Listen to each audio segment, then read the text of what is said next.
You can see we've got our steel set and we're ready to go. Only problem is we've got water. Let's see if you can't see it, hopefully. Yeah, there you go. See, we got water at the bottom. And it doesn't matter if you've got a foot of water, 6 inches of water, or 4 feet of water. You got to get it out before you pour concrete. And so now I'm going to show you how to get it out of there. People always try these little sump pumps, whatever kind of pump you want to call it. Anyway, you got a hose on the end, goes around, comes around and connects to it. Take the end of the hose, get it down in the water.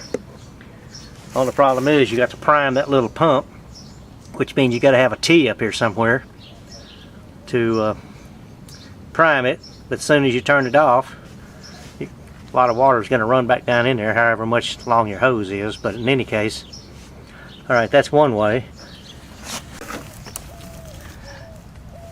Okay, now the next thing is you got these sump pumps that sit down inside your well, which would work fine, except we got all that rebar in there. And the only big thing that you can get in there is this 2-inch suction pump. So how would you like to try to work with that for a while, trying to pump out about 6 gallons of water? Wow, that would take a while.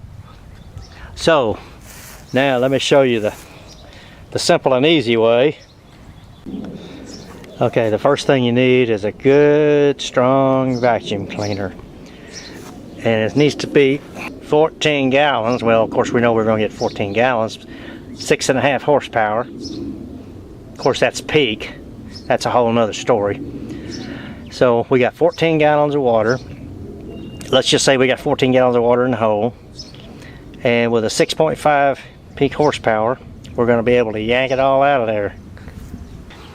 What we've got here, we've got the end of the vacuum thing, and I've got a pole that I've got taped on here, because what happened the first time, I didn't tape the bottom and I lost it down in the hole, so I had to, luckily I got it out of there.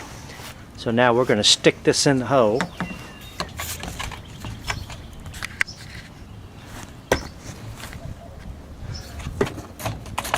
Okay, well anyway, we got it down here. We want to go all the way to the bottom, and then we want to pull it up, I don't know, 6-8 inches. Alright, and then what we do is when we turn this thing on, we know it's going to suck up a chunk of water.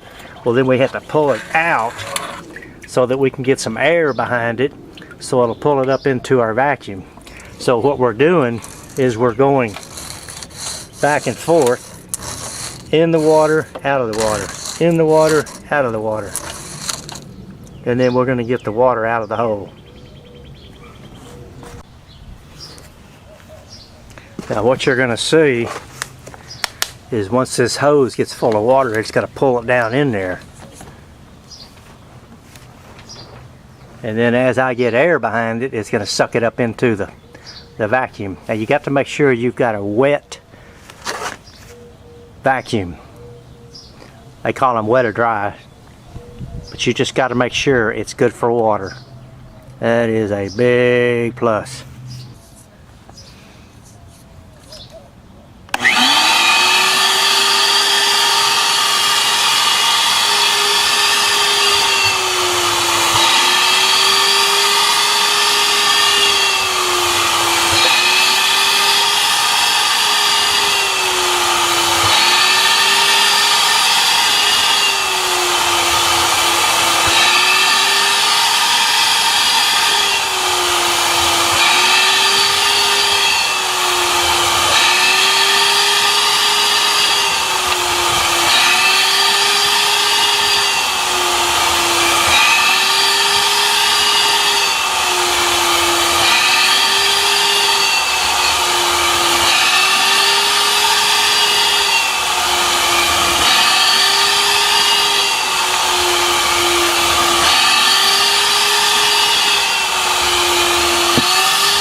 Well, you heard that wet or dry boy was struggling, but then it was sucking it up in there. Now let's just take the lid off of here.